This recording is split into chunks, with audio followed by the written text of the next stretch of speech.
Yeah, we got the biggest climate bill of your life, but what does it do?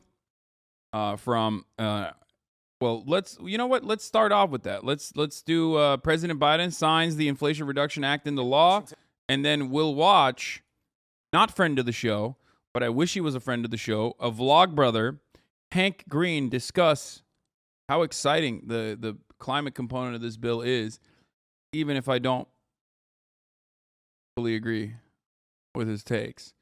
But we'll see. All right. President Biden signed a massive bill called the Inflation Reduction Act into law after months of negotiations. It includes ambitious measures to address climate change and health care costs. Ed O'Keefe is at the White House. Ed, good morning.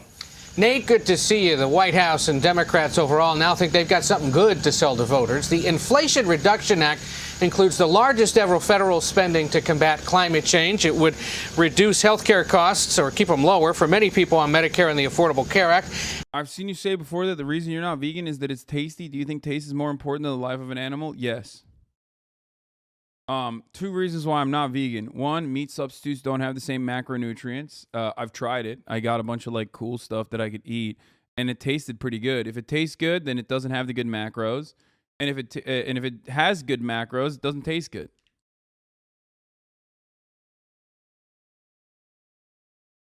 But yes, I am a speciesist. Yes, I do believe that the life of a human being is just intrinsically more valuable. And it's not even something I can personally describe to you logically. It's just on its own. And vegans themselves are speciesist as well. It's more of a matter of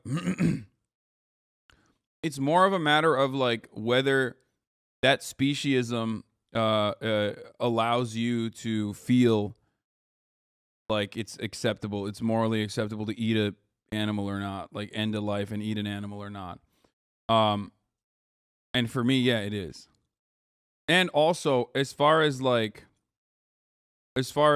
mean, I've described this many times over. You're not saving human lives by eating animals, Lamont. No, I know. I'm saying vegans are also species, which I think they will agree to a certain degree. Like if you ask, the hypothetical fucking situation where you're talking about a plane crash or whatever, would you rather eat an animal you found in the wild there or another human being? You would eat an animal in the wild instead, right? But that speciesism does not mean that like vegans themselves believe that it clears the bar of harming an animal and eating an animal for personal consumption when alternative substitutes are available. Okay? And I get that. I have talked to a lot of vegans. I understand their position. Yeah, veganism is about harm reduction. People suffer all along our food production. Think about what happens to the people who have to kill the animals you consume. What?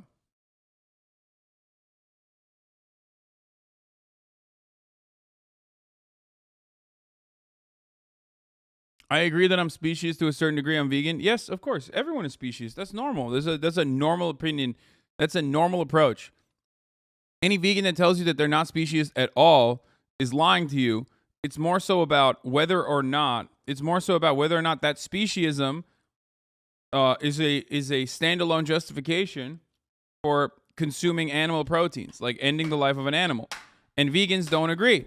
Vegans say, even despite their speciesism, that doesn't mean that it's the bar to clear on ending the life of like a sentient being, or not sentient being, but like ending the life of an animal just for pure personal consumption, just for food, when better alternatives are readily available, is unacceptable, which I understand. I do understand that. Okay? I get where you're coming from. For me, though, it is appropriate. And not only that, but I also recognize like the hypocrisy that people constantly talk about, like, domesticated animals versus cows and pigs and whatnot. And it's not even about their level of intellect. I think it's more so about the animals, cultural understanding of the animal and the value it provides the humans. That's why people are shocked at the prospect of eating like pigs, or not pigs, sorry. People are shocked at the prospect of eating cats and dogs, because cats and dogs are relatively domesticated. Not cats, but dogs definitely are. And they have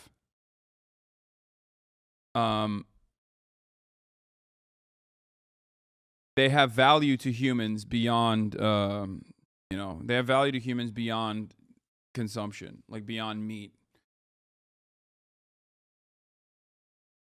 People have humanized pets, but not farm animals. Yes. Yeah. That's what it is. All right.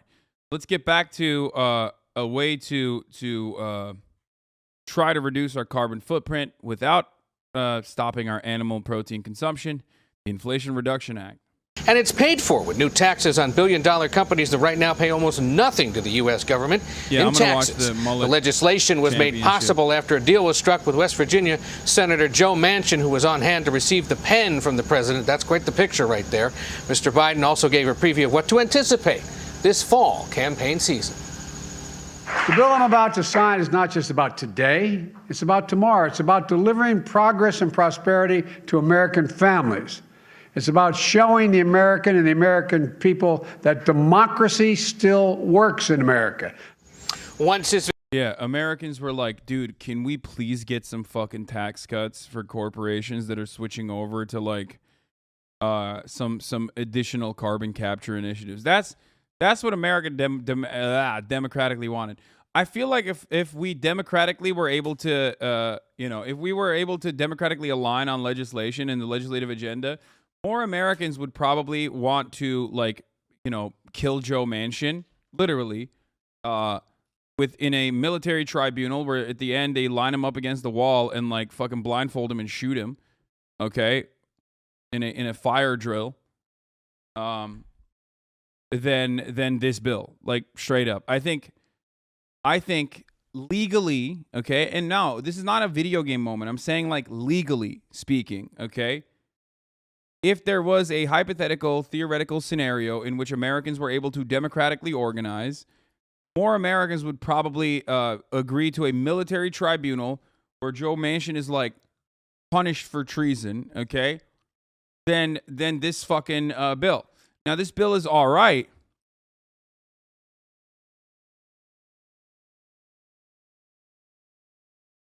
This bill is all right. Yeah, it is unfortunately the best we're going to get for the time being.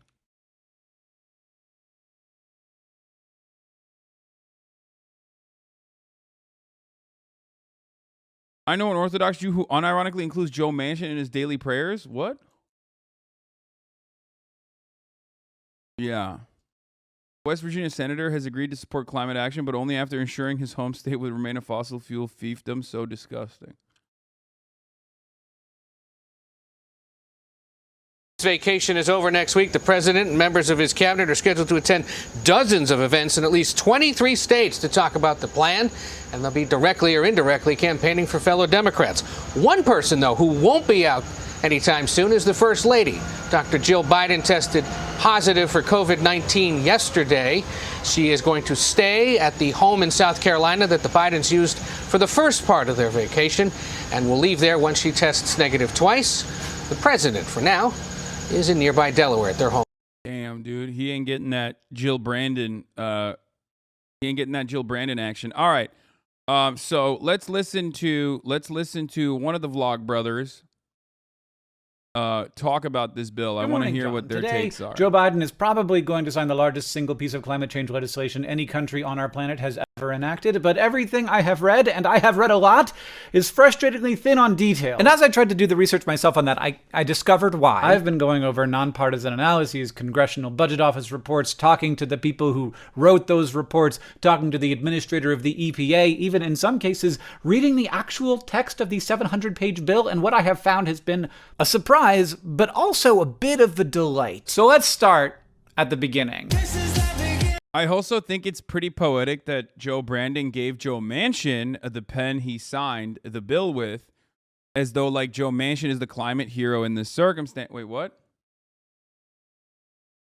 What's going on? Did it actually F? Not on my end. My end, it's fine. Hello?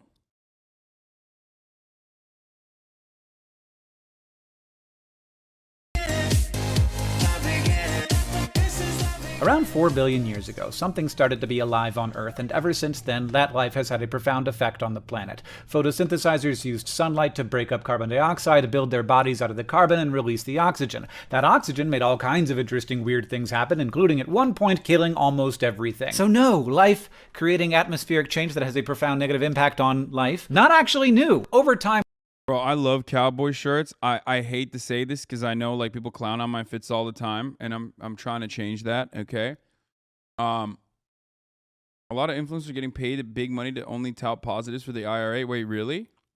I doubt that he's one of those people. I mean, I'd be surprised because like it seems like this is a pet project for him. This is something that he like legitimately, genuinely cares about. But anyway, listen. Not my Hank. Yeah, exactly. Not my vlog brother, dude. I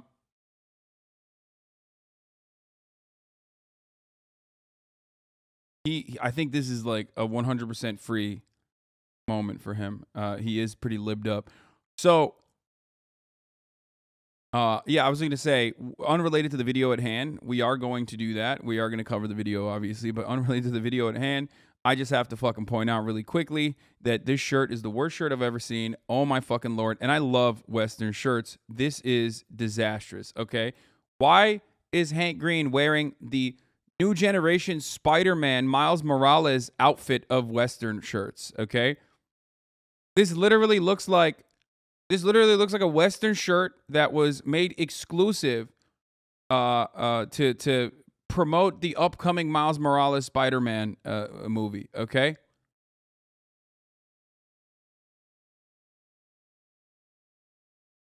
No wonder Hank Green's not a friend of the show. No. But he looks just like you, dog. Yeah, I know. We went from, I was thinking about this the other night. We went from like people saying that I had good style to people just like ultimately clowning on my drip because drip is very arbitrary. But also it is something that you need to stay on all the time. And for the past, like since 2019, especially with COVID and whatnot, I just like kind of gave up. I always loved fashion. I never really had a lot of money to be able to do more fashionable shit. I was a Maxinista for most of my life. And, you know, I'm gonna start, who said you dress well? Shut the fuck up. I'm gonna do a better effort on you know, getting better drip in the future. Is he suggesting that Miles is the worst Spider-Man? Or does he like the shirt? Lol. No. I like Miles Morales. I have no problem with Miles Morales. I just think that this shirt is ugly, and it looks like new gen Spider-Man pattern.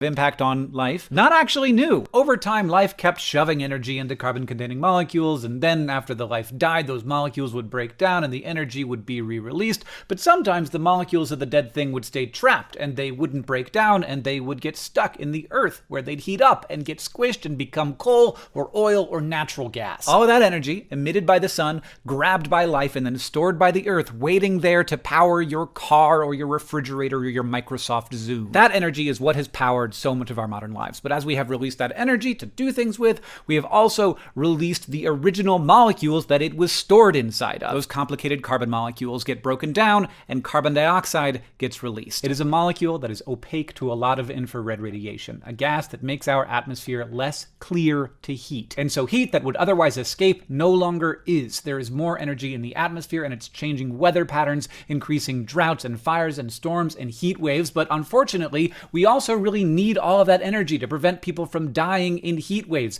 to make the food that people eat, to move it around, and to power the plane that takes me to visit my brother. We can't just turn the power plants off. People would start dying very quickly, and they wouldn't stop for a really, really long time. It's messy and it's complex, and like those first cyanobacteria, people started to wonder if we weren't gonna just ruin it for ourselves. But we are smarter than them, and we are more capable of passing broad-based industrial policy with a focus on clean energy than they are. Barely.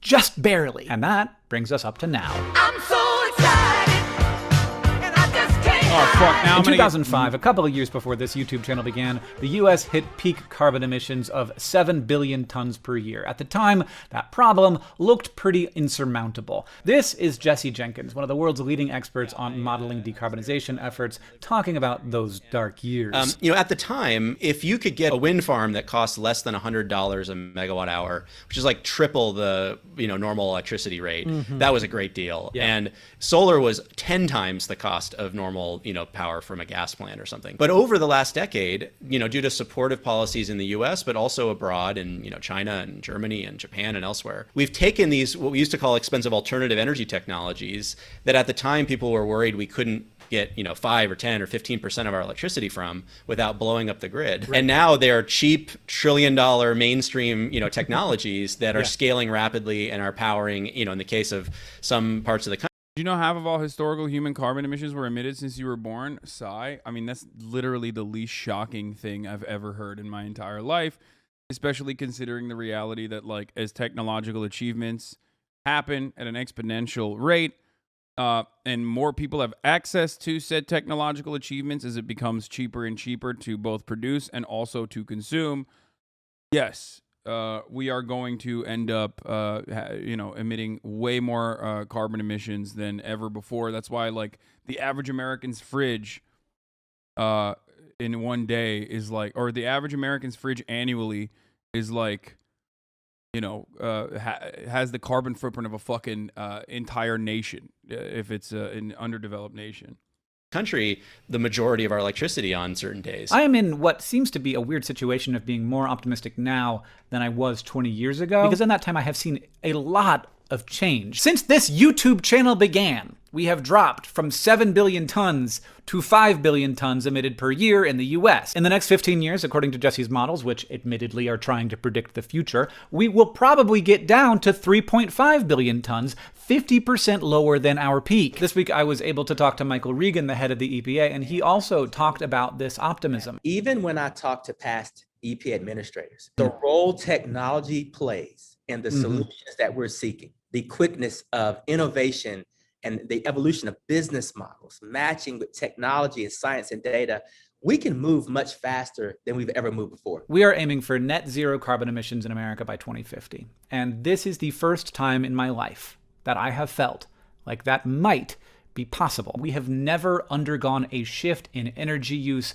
that is anything like this. Maybe the original electrification of the country, but we're gonna have to make this shift a lot faster than we made that shift. However complex you think this is, it's more complex than that. This is the case even for experts. Like, we only ever get to see our own little corner of what's going on. This is a big problem that no one person understands all of. But in this video, you're gonna go from understanding more than like 80 or 90% of people to understanding this more than 99% of people. And it's only gonna take you like 15 minutes. So let's do this. What's this?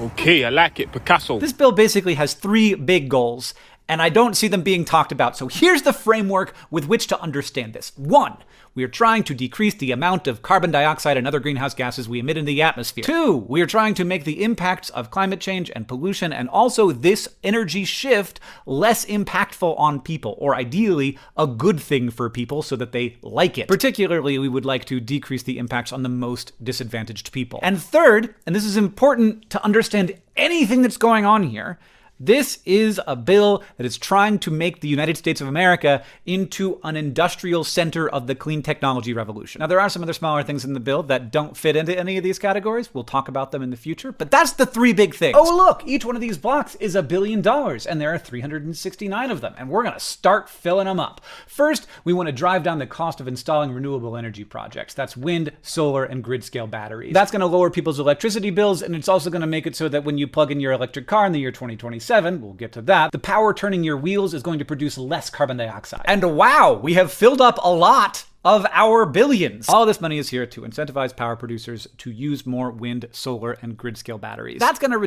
One of the things I've heard, by the way, and I can't believe I'm saying this, one of the things I've heard a lot from like leftists is just like a new wave, is that America's green energy initiatives are actually like anti third world because it's like harming like African production and like AFRICOM and like Africa is resource rich and that there's two elements of tackling from the left that are attacking, like third worldists that are attacking green energy initiatives in the Western world.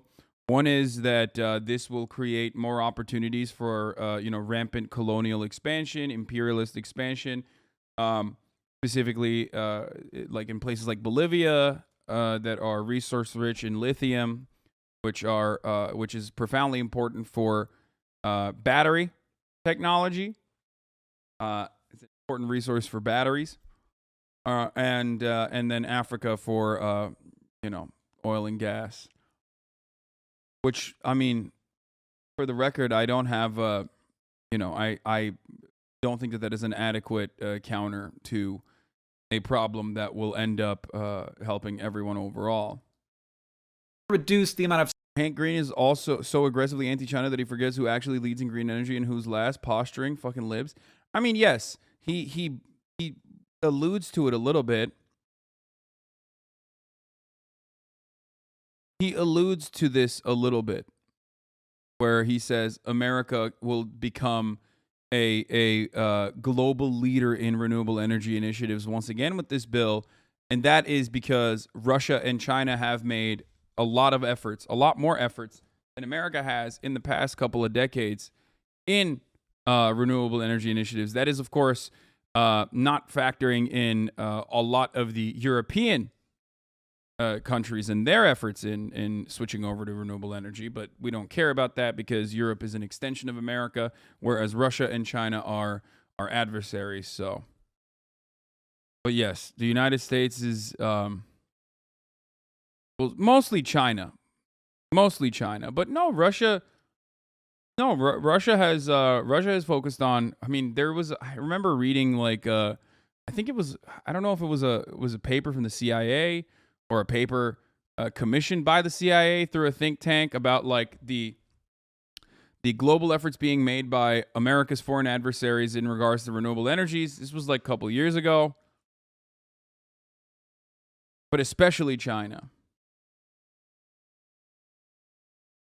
CO2 being released into the atmosphere, but also it does the second thing. It does that by decreasing electricity bills, having minimum wage requirements and apprenticeship requirements. And it does the third thing by requiring that a lot of the stuff that is going into these projects, solar panels, batteries, wind turbines, are made in America, and the components are either from America or from our free trade allies. If you've ever played Tony Hawk Pro Skater, you know how like when you do like more than one trick in a row, you can get a multiplier. It's like that. If you do any of these individual things, you get some stuff, but there's multipliers every time you do more. But Hank, I hear you saying, we don't make a lot of solar panels or wind turbines or batteries in America right now. How are we going to be able to source those from America? Oh, don't worry about that. Boom. It's the second biggest thing in the bill, the manufacturing tax credit. Not only do the people buying the thing get the tax credit, but so do the people making the things. We're building out a whole industry here. $37 billion is expected to go toward helping companies make solar panels and battery components and wind turbines and et cetera, et cetera. And they've got to be made in the US, and they got to hit those wage and apprenticeship requirements. But Hank, you continue to be concerned. Solar power and wind power, they're intermittent. You can't expect them to be on all the time, and those batteries, they're going to handle some of that shifting, but not all of it. That is right. We need firm power that you can turn on whenever you need it. And the biggest piece of cash in this bill that goes toward that goes toward existing nuclear power plants, helping them stay open and keep operating. Existing carbon-free electricity with tax breaks, but only if you meet wage and apprenticeship requirements. Probably just expect that everything you hear about is going to have wage and apprenticeship requirements because this bill has to be good for people, and also there need to be people to work on these things, so you need to be training people and you need to be paying them well. Now, also focused on firm power are smaller investments in potential future technologies like advanced nuclear power, advanced geothermal, and advanced biofuels. We don't know which of those things is going to be the best or most impactful, but all of them could end up being important players in carbon-free firm power. All right, so now this hypothetical person who's basically constructing the bill with me is concerned that we're giving a lot of money to power plants, not a lot of money to people. Well, how about $22 billion for you, and another $14 billion after that, and then $12 billion after that? The $22 billion goes to help people upgrade their appliances in their homes, like water heaters, furnaces, stoves, and even just their electrical boxes to handle all of that new electricity. Because guess what? You might not have noticed, your house currently has an exhaust pipe. It is extremely likely that you have power coming into your house in two ways. The electricity that powers the lights and the microwave and your Microsoft Zune, and then there's the gas power that powers your furnace and your water heater and maybe your stovetop, possibly even your clothes dryer. All of that means that your house chugs out CO2, and there isn't an easy way to clean that up without replacing those methane-burning appliances with appliances that run on electricity. And if you can't do that, not only are you just releasing a lot of carbon dioxide, also you're reliant on a single source of fuel for your heat and your hot water, and that fuel price can fluctuate a lot, while electricity costs... I feel like this just creates my immediate skepticism on the tax credit side of things is that like this just beefs up an entire secondary industry that will exclusively focus on carbon capture technology, which isn't necessarily the worst thing. My fear is that this basically just creates not subsidies but tax credits for the endless private-public partnership that we have in this country, where some really inadequate private corporations are going to come in and be like, oh yeah, here, if you want to take advantage of like the renewable energy tax credits that are coming your way, here, we'll like upgrade your system. And then they're going to do a shit job and only focus on making as much money, farming as much money off the government as possible. This is the only way to really do it when you choose to operate within a capitalist mindset. I know, but like, can do more than that. You know what I mean? It's like, if we're talking about a carrot and a stick, I think we need more sticks.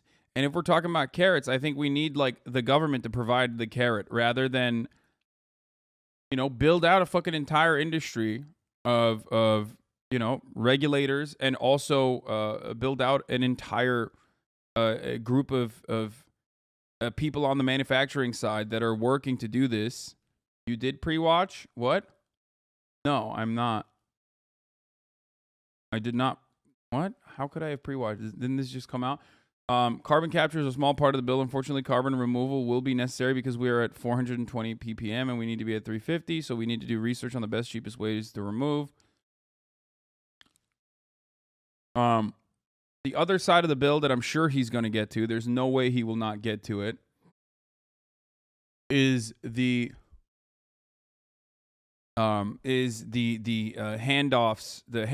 specifically to the oil and gas industry, but we'll see. Don't fluctuate as much. And those fluctuations hit low-income people extra hard because fuel costs and energy costs are a higher portion of what they spend their money on. So this $22 billion goes toward helping people buy, and in some cases, outright covering the entire cost of appliances that electrify these previously gas-powered things. Heat pumps to heat and cool homes using electricity, heat pump water heaters, electric or induction stoves. For the record, you guys know what my attitude on this is. Like, if I had a fucking magic wand that was like somewhat limited in its capacity, and I had a one-trick pony or like a one-trick solution to it, I would immediately nationalize the entire extraction industry, all the way from fucking forestries, forestry services, all the way down to fucking oil and gas, and then use every ounce of fucking profit that comes from said industry, dump it into renewable energy initiatives, like slowly but surely shifting away. If I had that, one blammo stick, one blammo opportunity, that's what I would do. That's the right thing to do. That's the best thing to do. And stop operating at a for-profit, stop operating extraction in a for-profit basis. Because when you have a incentive, when you have a profit margin increasing incentive, then you're always going to focus on things that end up harming the environment, devastate the environment greatly. That's not nearly enough, though. Slowly but surely is not going to cut it. What do you mean, bro? That's like infinitely, that is like an infinitely better solution than this, which is not going to happen anyway. Oh, you're for nationalizing the extraction industry, but not down for forced monogamy / redistribution of women to men? Yeah, I know. I'm sorry.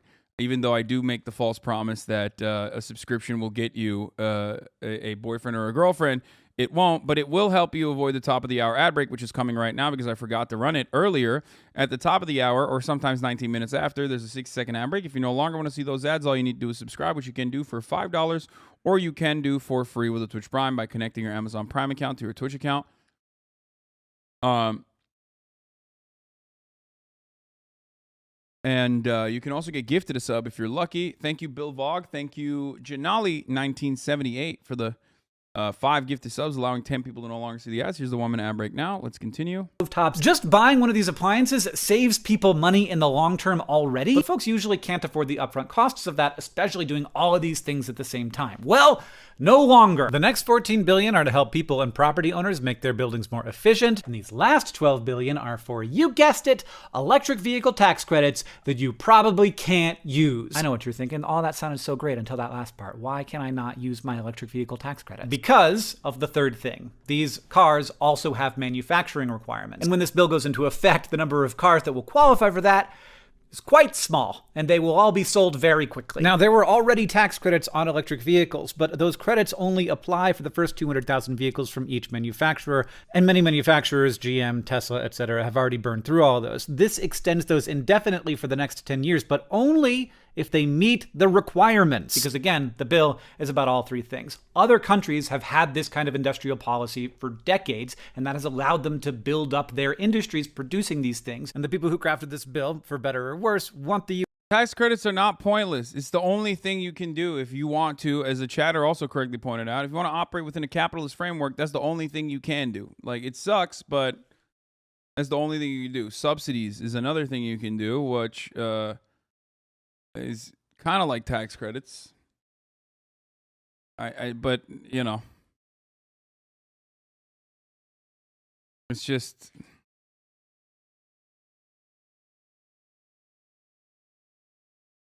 Tax credit works like a subsidy for each person, right? Yeah, kind of. US to have that kind of industrial policy. It now looks like we are more than halfway through the things that this bill does, but we are not. Down here, things start to get much more dense, and then you realize that there are actually hundreds of ways that this bill spends money, and each one of them does a different thing for different people in different places. Like, Hank, what about the carbon impact of forest fires? Yeah, that is in there. How about decarbonizing airplane fuels? Yeah, early stages in trying to get that done, that's in there. Converting garbage trucks and city buses to electric, it definitely does that. Tax incentives for existing power plants to capture their emissions, yeah, $3 billion for that. Electrifying most of the Postal Service fleet, another $3 billion for that. Reconnecting communities that were divided by the interstate highway system, yes, $3 billion for that too. Helping farmers figure out systems for sequestering carbon in their fields, sure. Cleaning up and electrifying port infrastructure, definitely that. Early market creation for low carbon building materials, also in there. New transmission lines, because all of this electrification is going to require a more robust grid, yeah, that too. Charging stations for EVs, got that as well. Grants for tribes to invest in clean energy, got that too. Buying debt from rural power co-ops if they promise to shut down their carbon-emitting power plants and giving them money to build new infrastructure, that's in there too. There's a lot of things that are trying to do really specific individual things, but there's also big hunks in here that aren't prescriptive. It's money for communities to do things that they want to do to decrease their impacts. Here's EPA Administrator Michael Regan again talking about that. A lot of these grant dollars that are in the Act, we're able to give those to community groups who are partnering with universities and incubation centers. The matching dollars and the low interest loans are available to people who have never been at the table. If we get these universities... I love how electric vehicles have higher funding than public transit. Yeah, that is an America moment. The irony is, like, if you want to fucking wipe out carbon emissions, which like 1/3 of it comes from, you know, personal usage of your daily car, like your personal daily usage of your fucking vehicle, the greatest way to do that is by beefing up the public infrastructure in an effort to have a more robust public transit everywhere, right? But of course, because we're so Ameri-brained, and like the oil and gas industry alongside the car manufacturers in this country have created this attitude, tied it to like American exceptionalism and American individualism, like that car ownership is the primary goal of maintaining your independence. That's outside of the bounds of reason for some reason. We're not even thinking about that as a way to deal with it. I live in the mountains, I'll stick with cars, thanks. Man, shut the fuck up. I live in the mountains, I stick with cars, thanks. First of all, if you live in the mountains, we're not even talking about you, okay? So don't do that me bullshit. And secondly, public transit, adequate public transit means some form of public transit coming to you as well. okay? Stop fucking reinforcing the idea that like you have to be a car cuck. Mountain boy.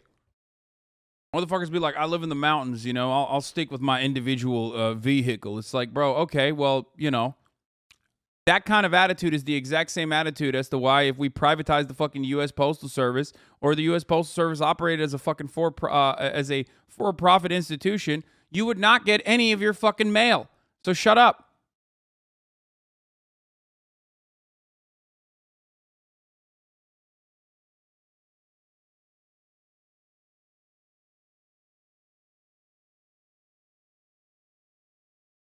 And these young adults, these incubation centers, really tackling these issues with community groups on the ground, these solutions can look 1,001 different ways.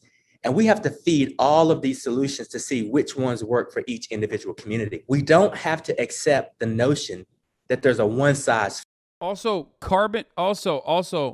using or beefing up public transit. Okay, like actually building an adequate public transport structure, infrastructure spending on that regard does not mean that we're gonna come and like seize your vehicle at gunpoint. Okay, you can still have your car, dummy. Except most people would probably rather take a fucking train, which in some instances could be fucking faster than your regular commute, cutting down on your regular commute, allowing you to have some free time to yourself while you're doing that additional unpaid hour of driving back and forth to your job that your job's not paying for, right? And it will lower the amount of cars on the road. That is the only successful method.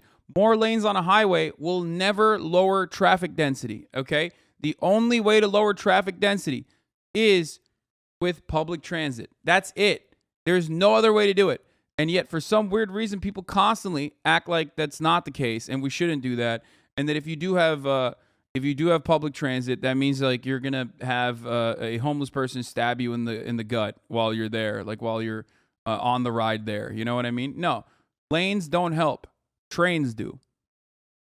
Fit all. It can look 1,001 different ways. But Hank, this hypothetical person who is walking me through this entire bill, is now asking me, why are we doing all of these individual things instead of just doing the one thing? If you did one thing, it would do everything. And that's just to make fossil fuels more expensive. Gretchen, stop trying to make fetch happen. It's not going to happen. A few years ago, an ex-lobbyist from Exxon. Oh, let's go. On video. Beat his ass in the QRTs, Hank. Saying this. Nobody is going to propose a tax on all Americans. And the cynical side of me says, yeah, we kind of know that, but it gives us a talking point that we can say, well, what does ExxonMobil? You're forgetting to address that the U.S. is fucking huge. You drive 3 hours there and you're still in the same state. You drive 3 hours in Europe and you're in a whole other country.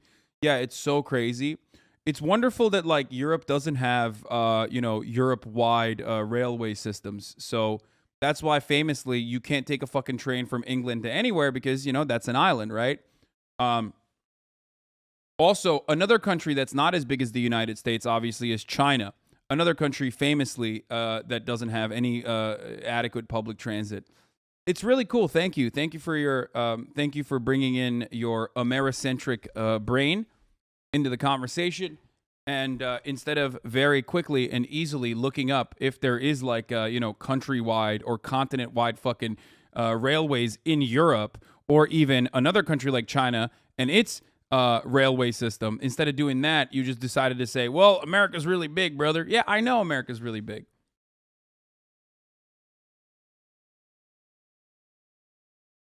No, Hassan, I need these cliches so I don't have to think about car-centric culture. It's one of the most devastating Ameri-brained attitudes. Like, there are a lot of things that we talk about with respect to capitalist dogma, but like America has certain intrinsic values, right? Americans like believe in certain intrinsic values.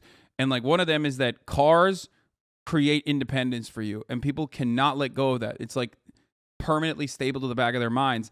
Our puritanical attitude towards sex is really damaging as well. It reinforces misogyny. It reinforces patriarchal constructs. And lastly, of course, our draconian attitude towards crime and punishment.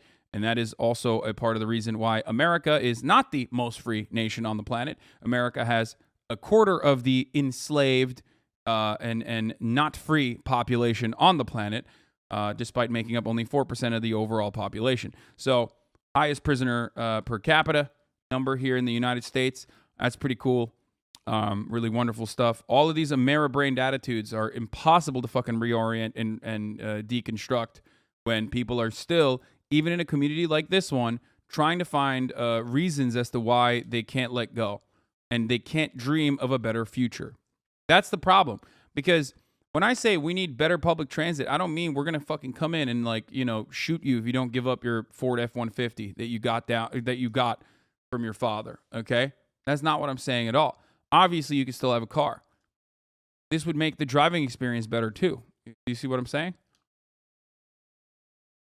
Before, but we're for a carbon tax. Here's the thing. We passed this bill staring down the highest inflation rate in decades and $5 per gallon gas. There are two ways to incentivize the move toward clean energy. We can make clean energy cheaper, and we can make fossil fuels more expensive. And with people already having a hard... This photo is fake, by the way. This is not a real photo. Cars destroyed our cities. Like, I hate to break it to you. I'm sure this went viral. Yeah, it did. It got 73,000 likes, but this isn't real. That's crazy. That's fake. But, you know, when you look at 1906, like, it is wonderful. Like, this is real, and it was cool. Just the 2015 photo is fake. It's not from the same area, I don't think. It's real. Look at the account. No, this is not the same road, I don't think.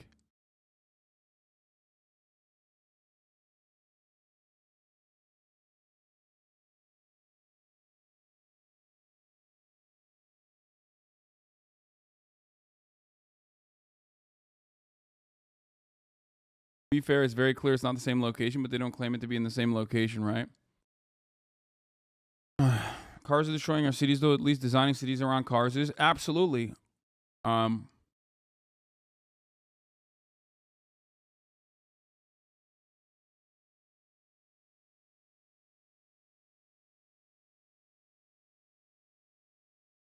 We have destroyed walkable cities and built car-reliant cities. It was a deliberate reason. Even Donut Media had a video on this. At this point, like, one of the greatest examples is what happened in Los Angeles, California. Okay? America built the worst possible cities you could because, you know, we associate freedom, personal choice, individuality, American exceptionalism with car ownership. That was a deliberate, propagandized effort to change our attitude. Shouts out to Henry Ford. Shouts out to the oil and gas industry. They worked in unison, collaborated, and built they built this resentment that you have, that you hold in your heart to public transit. That is the reason. This is a centuries-long effort to make you feel as though there is no better future, that there is no alternative, there's no other solution.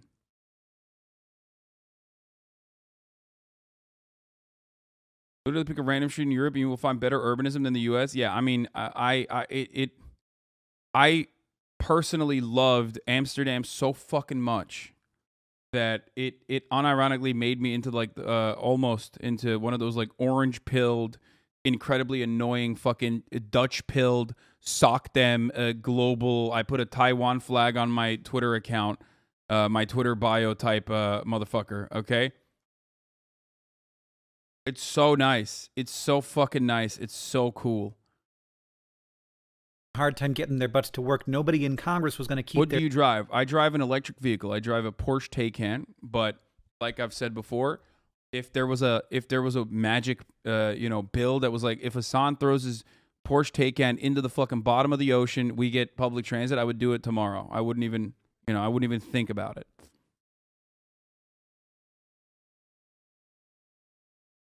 their jobs if they intentionally made fuel costs go up. This bill is very nearly all carrots for clean energy and just a few sticks for fossil fuels. But I will talk about those sticks now because one of them I love very much. Methane is the most simple carbon-containing molecule, and it is even better at trapping heat than carbon dioxide. Over the short term, it's 80 times better at trapping heat. And as we've moved away from coal and toward natural gas, which is basically just methane, that has been good because methane is a more efficient efficient fuel. You get more heat per carbon dioxide molecule that you release. Except that at every step of the way, methane can leak into the atmosphere. At the wellhead, at the pipeline, at the compressor, at the infrastructure that delivers it to your house, and the facilities that use it. The Methane Emissions Reduction Program provides incentives to fix leaks and acquire more advanced systems for keeping methane from being released. And it also pays for teams to check and see if there are methane leaks and charge increasingly hefty fines to the I'm remembering a time when the Trump administration was so aggressive with its deregulation in the immediate aftermath of taking over the White House that they literally stopped any kind of like methane capture regulation, and it was so fucking devastating for the environment that it even got like car manufacturers to speak out against it. Like that was how fucked up it was.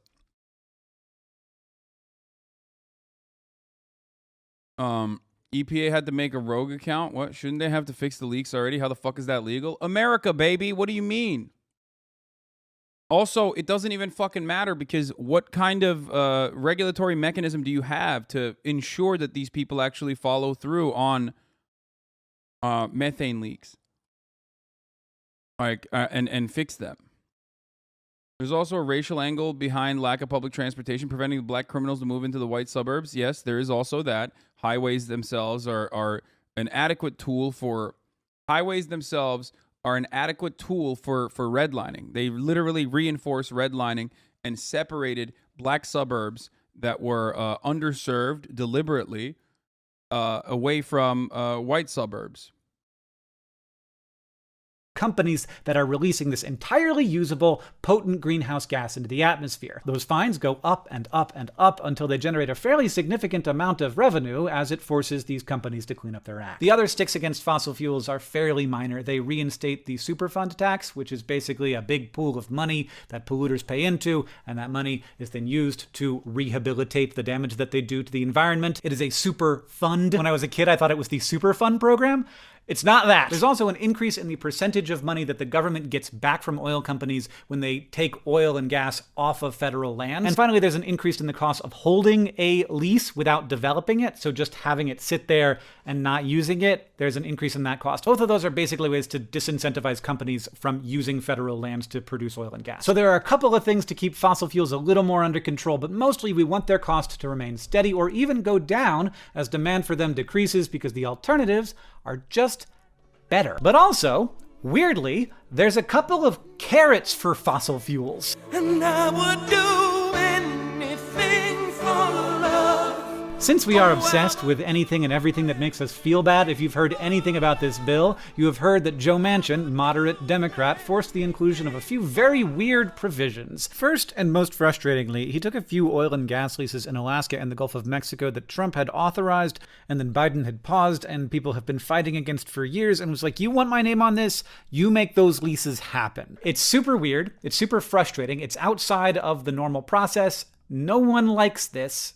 Except for, of course, the oil and gas companies and Joe Manchin. And the other thing was basically a way to prevent any president or lawmakers in the next 10 years from banning fossil fuel leases on federal land. And it does this by tying the ability to put clean energy projects on federal land to a requirement to offer leases for oil and gas drilling on other separate federal lands. That's now, awesome. An offered lease is not a sold lease, and a sold lease is not an oil well, but it is still disappointing, kind of gets stuck in your throat, even if modelers show that the overall carbon effectiveness of the bill only goes down by about 2% because of these provisions. But Manchin, I guess, got what he wanted out of it, which is everyone talking more about how he loves fossil fuels and they're his pretty little baby than the entire rest of the bill. And also, he got to be like one of the title names on the bill, despite being one of... Yeah, I've thought about this a lot, Fango lives. The oil, in my opinion, the oil and gas leasing won't have much effect since there are already so many leases out there going unused and many new ones are going unsold too. I've been wondering about that a lot because as we saw in this previous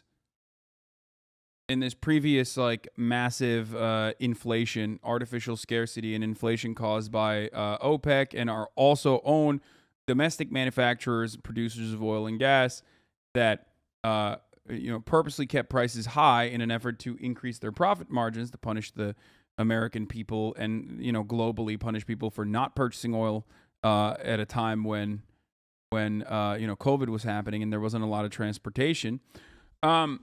we saw that they were not interested in increasing manufacturing regardless when they had the capacity to do so. So part of the reason why I find it really strange is that, like, public leasing, I feel like, has to have an alternative interest. I don't know if the alternative is to, like, just reinstitute it for something different down the line. I don't even know if there are provisions that stop them from doing such a thing. Okay, supply of leases increases, demand keeps going down, leases get cheaper, more wells. Yeah, but they're not even doing that. So that's what I don't understand. I don't know if, like, the reason for why they're doing it is, like, there has to be another reason for it. You know what I mean? Are they gonna reappropriate it for something different? Can they even do that? I don't know, but that's what I've been thinking about a lot as well. Are they just purchasing federal land, or have the capacity to purchase federal land for oil and gas initiatives without actually, or for wells, without actually having any interest in drilling it specifically so that doesn't go to renewable energy? Will they then create a secondary market for the growing? Will they create a secondary market for the growing renewable energy industry so that they can maintain their profit margins by reselling the leases that they now maintain back to the renewable energy industry once that becomes the main energy provider? I don't know. Give land back to the indigenous people. Maybe that's why they're buying it, so they can give it back to the indigenous people. Yeah, no, they're not doing that. That's one reason why they're not doing that. They're definitely, I can tell you that they're not doing that to do land back, okay?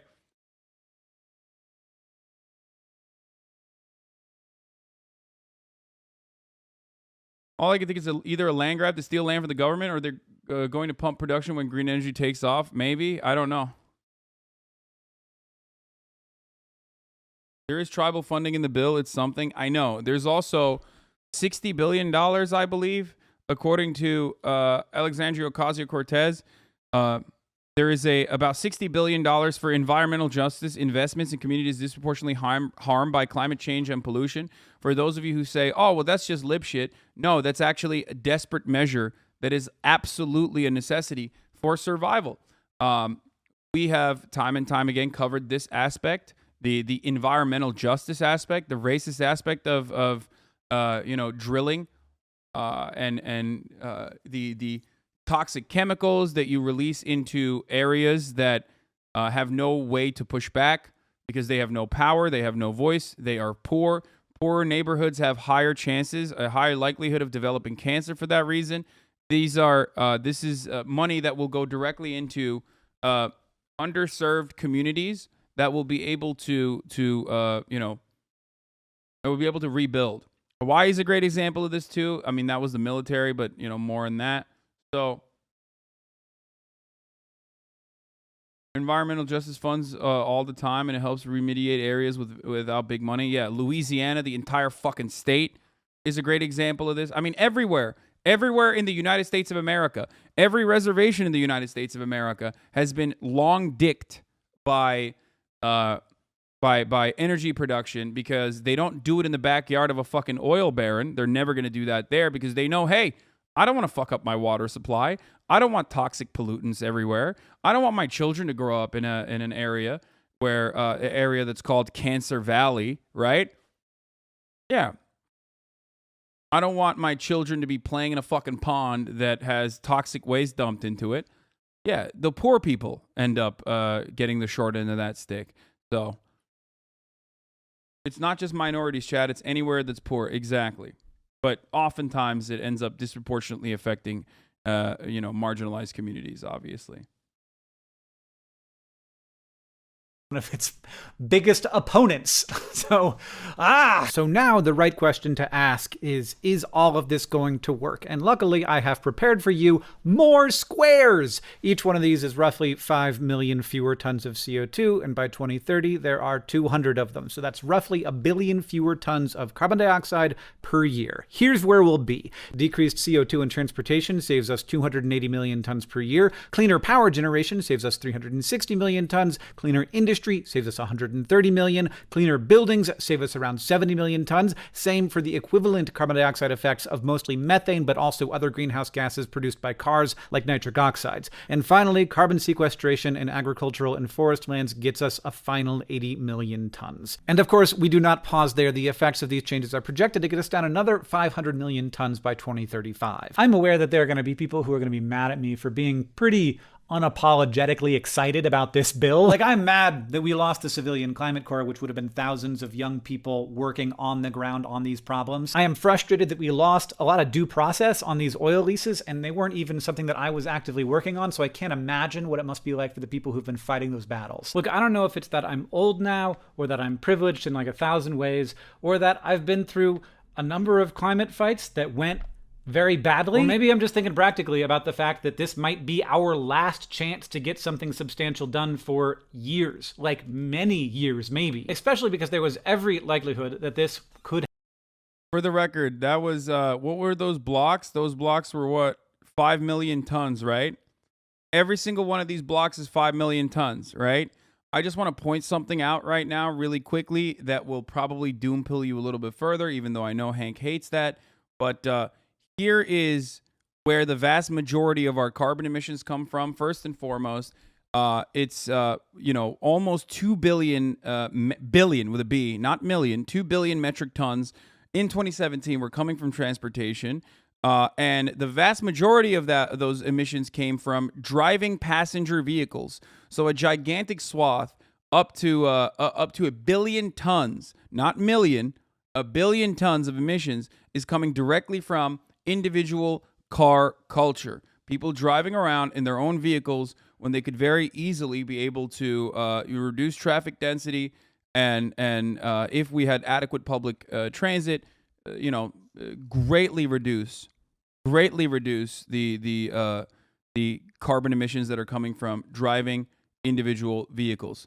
Small price to pay for freedom, baby. That's right. Hell yeah.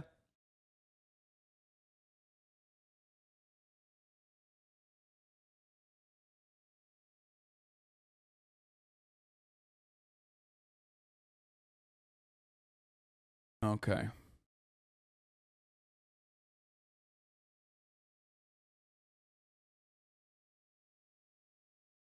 Each one of those rows is 100 million. That's significant. Wait, where the fuck was this? Okay.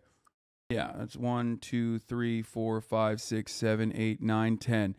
So yeah, this entire thing in and of itself is basically the carbon emission created by personal use cars in 1 year. Cars like nitric oxides. And finally, carbon sequestration in agricultural and forest lands gets us a final 80 million tons. And of course, we do not pause there. The effects of these changes are projected to get us down another 500 million tons by 2035. I'm aware that there are going to be people who are going to be mad at me for being pretty unapologetically excited about this bill. Like, I'm mad that we lost the Civilian Climate Corps, which would have been thousands of young people working on the ground on these problems. I am frustrated that we lost a lot of due process. Why do you act like you care about the environment when you talk shit about farting Teslas? Don't you own car? I do own car. Damn, bro, you fucking got me. I'm a hypocrite. Streamer man, you own car. Well, I own an electric vehicle, which I don't even think is like genuinely putting a dent in this personally. But I do own an EV at least. But having said that, like I mentioned, I am perfectly happy with better public transit. Okay, that's like I've said time and time again. If there was a magic solution, I could just like fucking light my car on fire, and then tomorrow we had better public transit in Los Angeles, a better grid, I would be on board with that. On these oil leases, and they weren't even something that I was actively working on, so I can't imagine what it must be like for the people who've been fighting those battles. Look, I don't know if it's that I'm old now, or that I'm privileged in like 1,000 ways, or that I've been through a number of climate fights that went very badly. Or maybe I'm just thinking practically about the fact that this might be our last chance to get something substantial done for years, like many years maybe, especially because there was every likelihood that this could have just not happened, like many other parts of the original Build Back Better didn't happen. In fact, 4 measly weeks ago, it seemed like it wouldn't happen. I got to talk to Jesse Jenkins about that. Why do all your ways of getting rid of your car have to be so bad for the environment, dropping it in the ocean, lighting it on fire? Well, that's the joke. That's why. I was on vacation with my family or leaving for vacation, and I got the call from Senator Schumer's staff that the bill was dead. Same phases of grief, right? Shock, loss, anger. And some people stopped at anger and they just got mad at Joe Manchin on the internet and yelled at, got cynical like you were talking about. And some of us, including some members of, a handful of members of the Senate, again said, no, this is not how it's going to end. I refuse to accept that. So this is also bargaining, right? That's one of the phases of grief. And we went back to work and we bargained, and it, against all odds, it worked. I had pretty well given up hope that it was going to succeed at that point, given that this is the second time the rug was pulled out from under us. I wanted to be able to tell my kids that we fought to the very end, and it worked. And I am so grateful. I'm gonna tear up a little for all the people really that did that, because it was very, very. Are those billions of personal transportation carbon emissions including like celebrity jets? I don't think so. Even though I do think that now with like our K-shaped recovery and like the wealthy getting incredibly profoundly wealthier in the aftermath of COVID, or during COVID, and the income gap widening, right? And the wage gap widening and the wealth gap widening, that disparity has created a system where like a lot of celebrities are basically just fucking chartering private jets and shit.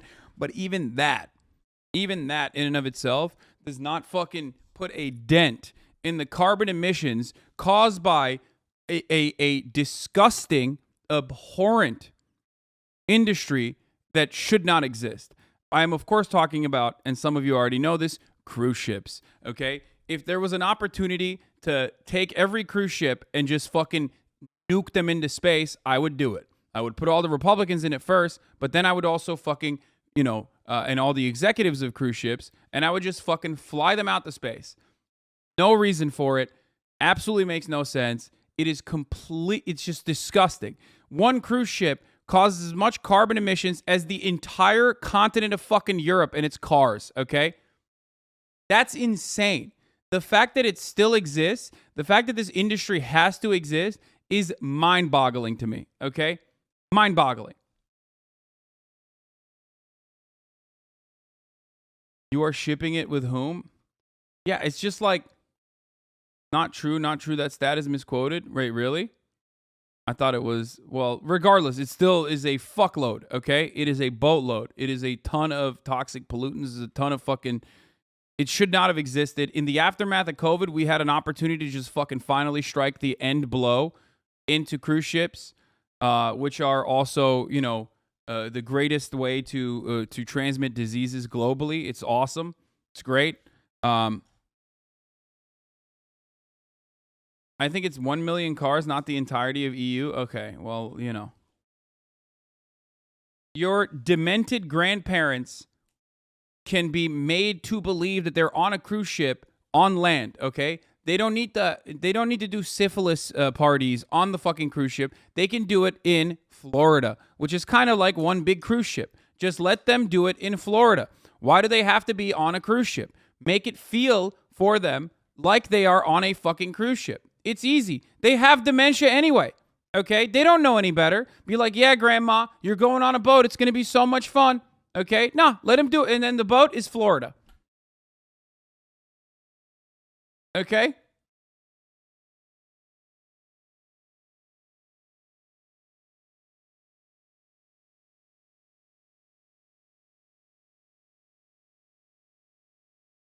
And then what we can do is take every Filipino, which is like, 98% of the cruise ship industry is exploited Filipino workers.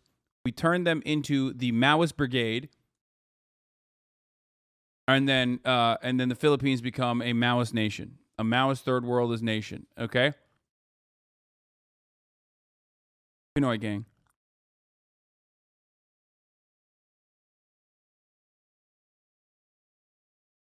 One mid-sized cruise ship has the emission of 1 million cars is still a literal fuck ton. Yeah.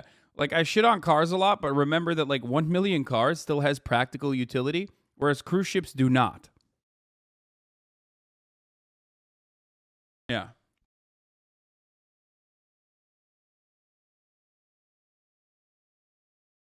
very close to failure. I don't harbor any illusions that I live in a perfect world or a perfect country or that perfect legislation exists. There are 330 million of us. The fact that we get anything done at all is a little impressive. And over the last 10 years, we have made tremendous strides in cutting carbon emissions, and that has been in large part because of government investment in the US and elsewhere. Between 2009 and 2017, America spent around $20 billion per year fighting climate change. Over the next 10 years, we will spend $80 billion per year. There are a lot of super powerful people who have been working really hard this whole time to slow this down as much as they can. At first, they say it doesn't exist. Then they say it's not caused by people. Then they say it's caused by people, but it's not that big of a deal. Then they say it's that big of a deal, but the costs to take it on are too great. We have hit them with reality at every step in that process, and we are going to hit them with reality at this step of the process too. They will tell us that the costs are too great, and after we prove to them that it's not, they will tell us that it's too late. Nothing gets done if you don't believe it can't be done.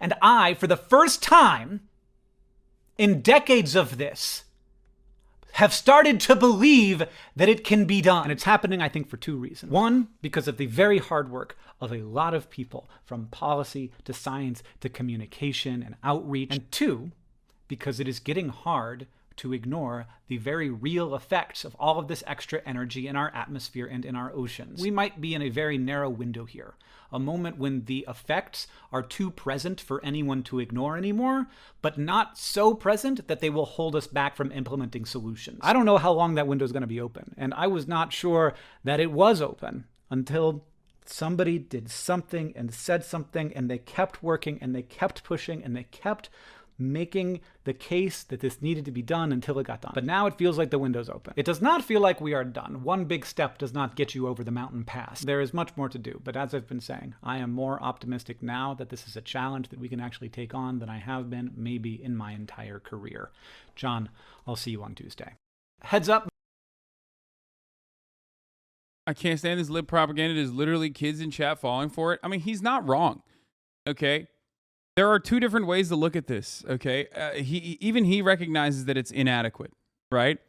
He's just a little bit more positive about it.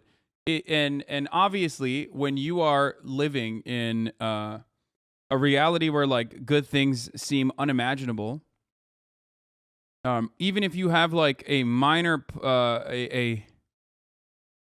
minor push in the right direction, I think people are going to make a bigger deal out of that. Anyway, here are some of the good stuff that AOC is claiming is in the Inflation Reduction Act. It'll create up to 9 million new jobs in clean energy, in clean manufacturing, environmental protection, and green transportation. Seems a little Green New Deal-y to me. I don't know. It seems like communism. It's kind of fucked up. Reduce annual utility costs by an average of $1,025 by lowering fuel and electricity costs and improving energy efficiency. Dedicate about $60 billion for environmental justice investments in communities disproportionately harmed by climate change and pollution. We already mentioned that. Cut emissions by roughly 40%. Here are some of the healthcare wins in it. Allow Medicare to directly negotiate prescription drug prices, starting with 10 drugs beginning in 2023. Cap insulin to $35 for those with Medicare coverage. Limit Medicare out-of-pocket costs to $2,000 per year, and extend healthcare insurance subsidies to lower costs.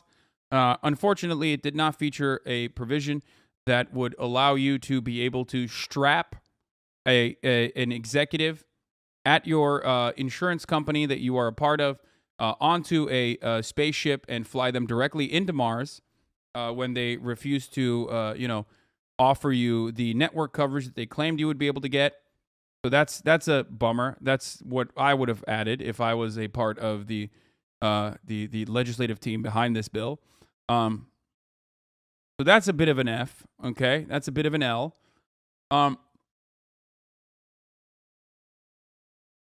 Healthcare wins, allow Medicare. Allow Medicare to directly negotiate. We talked about that. Extend health insurance subsidies to lower costs. Tax fairness wins. Provide funding for the IRS to go after wealthy tax evaders. Institute a 15% minimum tax rate on the wealthiest corporations. Impose a 1% tax on stock buybacks used to enrich wealthy shareholders. That's a wild one. But anyway, despite Republican lies, there are no new taxes on family making $400,000 or less, and no new taxes on small businesses. Okay? We will not stop fighting for universal child care and pre-K housing, immigration justice, Medicare coverage expansion, and comprehensive climate solutions. But let's be clear, we succeeded in making the president's agenda a more progressive agenda. The minor dub. Another unfortunate byproduct of this bill is that there is no subsidies for the top of the hour ad break prevention mechanism, which is called a $5 a month subscription or a Twitch Prime. Okay. There are no subsidies for that. However, there is a large tax break for the mining industry that was tucked inside the Democrats' new climate change bill. If a company produces one critical mineral, they can get up to 10% write-off on their operating costs, which is, of course, a big win for an industry that pays zero federal royalties. Mining projects get a new tax break. Democrats I spoke to about the tax break said it would help combat China's dominance in the battery supply chain. See whether this actually leads to more projects and or translates to larger dividends a la a GOP tax overhaul. Mining behavior as of late. Okay. What are the chances the Republicans just killed us when they take power? I mean, considering that this is, once again, a product of the legislative branch, it is a lot more difficult to tackle this, okay? If this was somehow written in a way that it was a fucking executive order, then yeah, you can undo it very quickly. So this is a little bit harder. I mean, a lot harder, actually. It's the hardest thing to overcome. It's the hardest thing to unwrite. That is the truth. But also, yeah, they'd have to vote, and they'd have to get the votes. They'd have to have a filibuster-proof majority. The same issues that the Democrats face regularly are the exact same issues that the Republican Party would face in this process. And they would not be able to do that when there is Brandon in charge as well. So there's that too. Just lower the cost for defense with 0.005% and take care of the 40 million that can't get food for the day.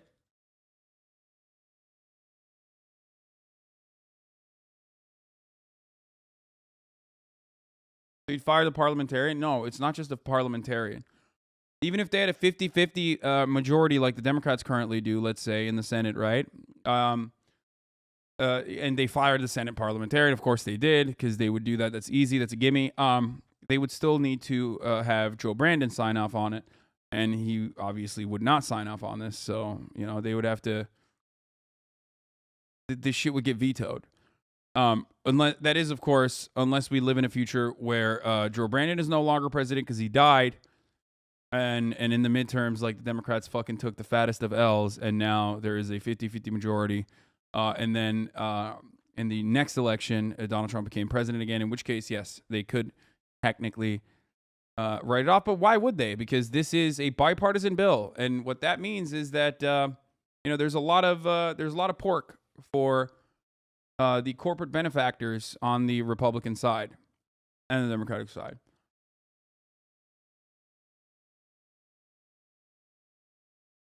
Not bipartisan, but any bill that passes in America is bipartisan, Fango. Come on. What the fuck are you talking about? It's not bipartisan. Oh, just because Republicans didn't vote for it doesn't mean that it's not bipartisan, okay?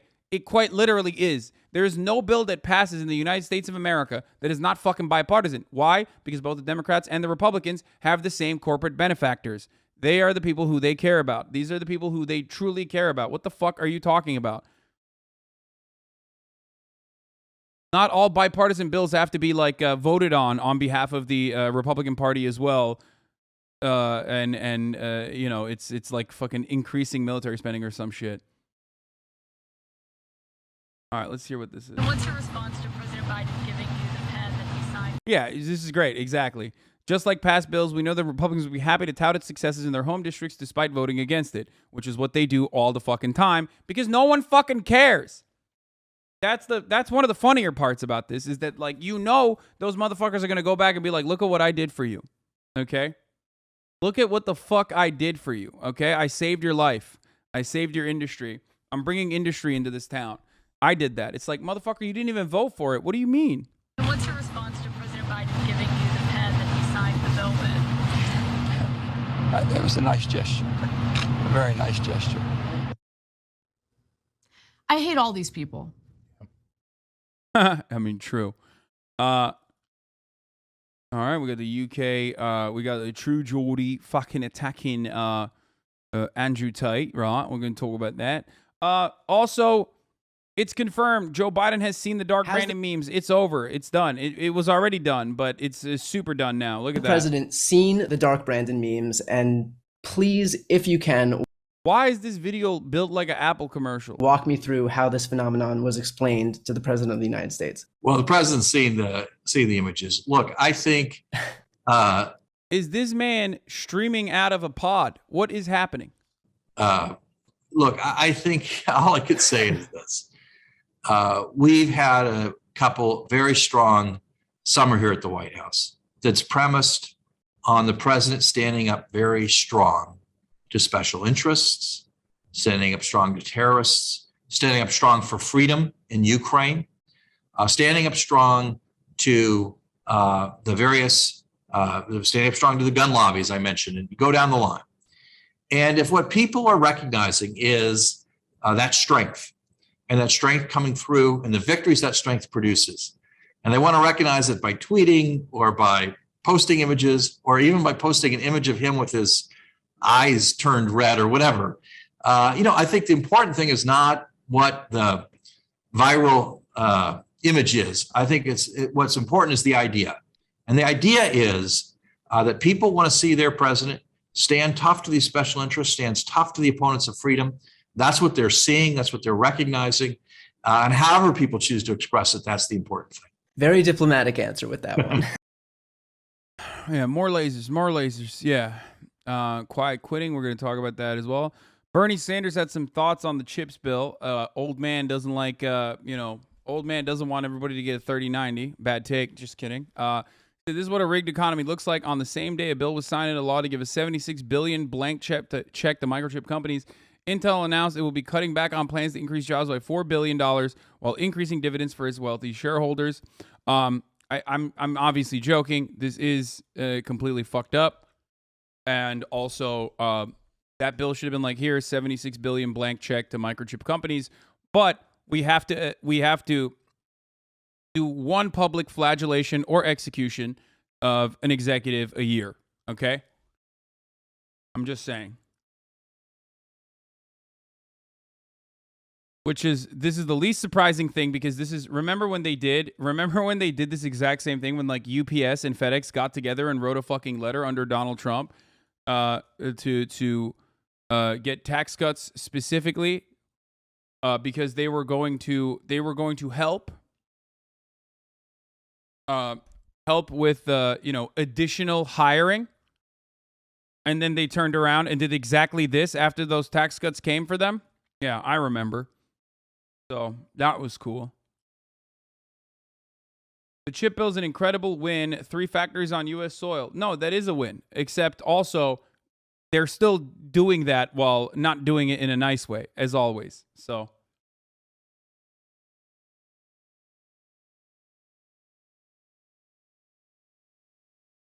No, I know they didn't hire shit. You know what they did instead? Stock buybacks and also fucking automation. They literally, they used the tax cuts and the additional revenue that opened up from said tax cuts on automation mechanisms and elimination of redundancies, as in firing people and trying to find new ways to automate parts of the supply chain.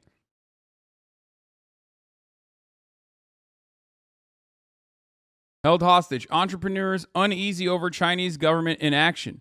This is from 2013. Late last month, workers in a medical supply factory outside of Beijing heard rumors of an impending plant closure. In the U.S., this might have resulted in heated whispering among employees, formal demands for severance, and strongly worded memos advanced through proper channels. The Chinese workers took a more direct and distributing approach. They barricaded the building's exit and took the company's president hostage.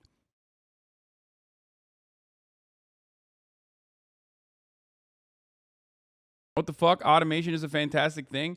Automation coming at the cost of fucking reducing the employees is not a good thing, though. If automation allowed employees to get paid the exact same and do less hours, okay, because it increased productivity, then it's a good thing. If automation is increasing productivity at the cost of the workforce being fired, then it's not a good thing. This is like basic capitalism. This is capitalism 101. Okay? I will never stand against automation, but you have to understand that automation is the reason why productivity has increased, whereas wages have remained stagnant over the course of these past decades. Okay? We could be working, everyone in America could be working like fucking 20 hours a week at this point, but they're not. Why? Because now you can have less people do more people's work.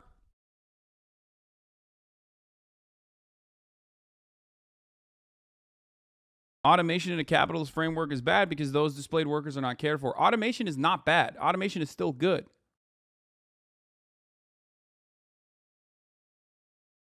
Understand automation? What do you mean I don't understand automation? I am for automation. The issue is that automation in a capitalist framework is literally done at the cost of the workforce. I'm pro automation. I'm pro machines. Okay, shut the fuck up.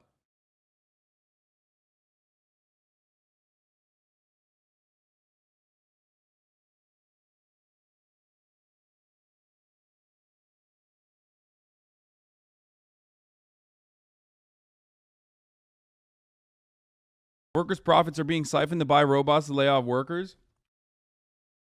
Guys, here are two things you can do in a company, okay? You take the profits of the workforce and then you automate said workforce. When you have the workforce, specific parts of the workforce fully automated, what you can now do is maintain the same workforce and have them work less hours. But instead of having them work less hours for the same price point, they turn around and they fire the workforce and make the additional remaining workers uneasy and tell them, now you have to work harder, but at least you have machines. Anyone who's ever worked in a fucking job at any level knows exactly how this works. You have seen it. You probably saw it throughout COVID. If you ended up working throughout COVID, you got more of a fucking workload because they had to cut back. They had to scale back on employees. So then they literally fucking added more work to your table. You had to do more shit for the same price. And now you were terrified because you didn't want to get fucking, you didn't want to get fired.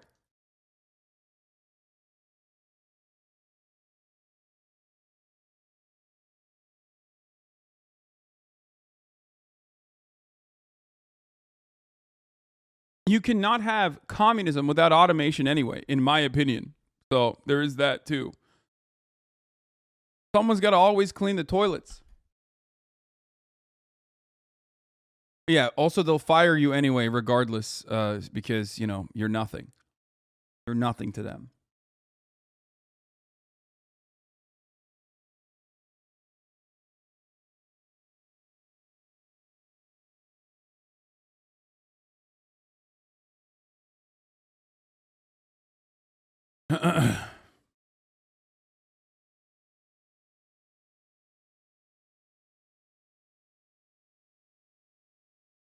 Someone needs to clean the toilet cleaning robot? Sure.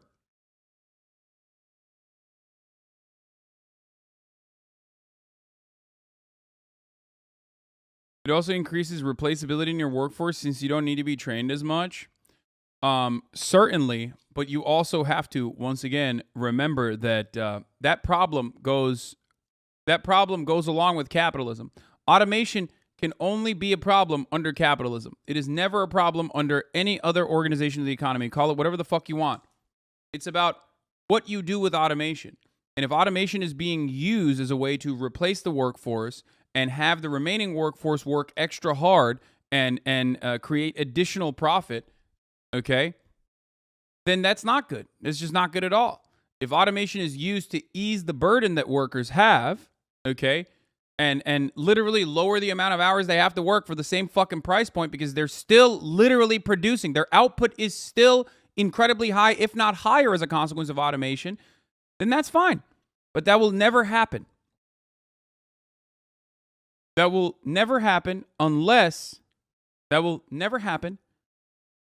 there's a way to ensure that workers don't get fucked over. But they always have, and they will continue to be. Okay? That is how it works. I looked at, unless I was going to do a fucking ad break segue here because I was wondering if I had done an ad or not. And I just realized I hadn't run an ad at the top of the hour. I could have automated that and then it would just serve you an ad. But instead I'm doing it person to person because I'm a Luddite. I'm anti-automation, and that's precisely why I am running the ad break personally, okay? And telling you that not all segues are going to be good. Sometimes segues are going to be bad. But all segues ultimately arrive at the top of the hour where there's a 60-second ad break, and if you no longer want to see those ads, all you need to do is subscribe, which you can do for $5, or you can do for free with a Twitch Prime by connecting your Amazon Prime account to your Twitch account. You get one free Prime subscription a month. You can also... Why are people saying Elwig, Ludbuds, all this other shit? You can also get gifted a sub if you're lucky.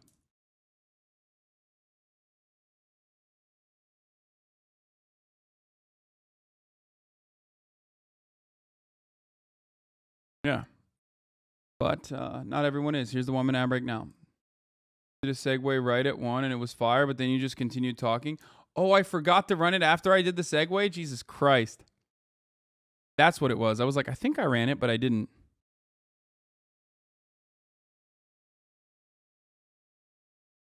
Oh, because I said Luddite. Lud calls his fans Luddites. Senator Joe Manchin fist bumps members of the Biden administration ahead of Inflation Reduction Act signing at the White House. Look at that. This guy somehow got reelected in an R+22 state where coal is historically the dominant industry and then passed hundreds of billions of dollars in investment into clean energy anyway. Absolute king shit. This is the worst way to fucking approach this. Okay? Like, it is literally the most idiotic way to look at this because he didn't just pass hundreds of billions of dollars in investment in clean energy. He did it at literally by tying it specifically to... He did it by tying it specifically to offering more drilling opportunities to the oil and gas industry. So, I don't know why the fuck we're giving this man props when he does not deserve those props.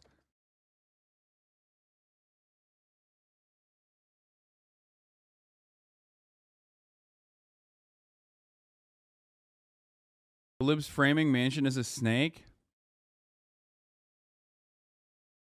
Ben Shapiro on the Trump FBI raid. Oh, he's finally back, popping off. King. Let's hear what he has to say.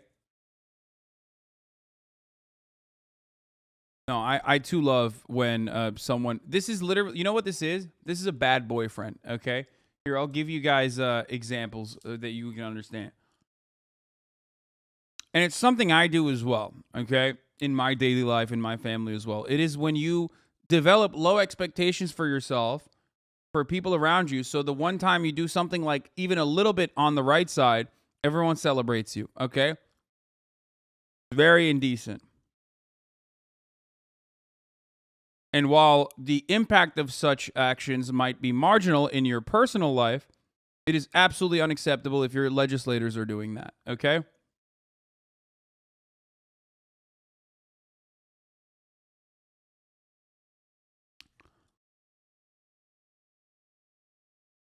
We're gonna rip Aroni into Liz Cheney in a second. Hold on, I just want to do this though. Don't get addicted to women. Women addiction is more toxic than all addictions. Oh my God, that's incredible. Okay, this guy is the king. It's just line only. It's just line only. Anyone don't take serious.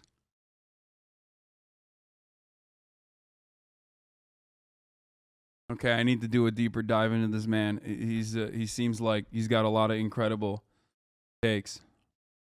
Don't end your life if a girl cheat. Cause she will get a handsome boy, but your parents will lose a prince.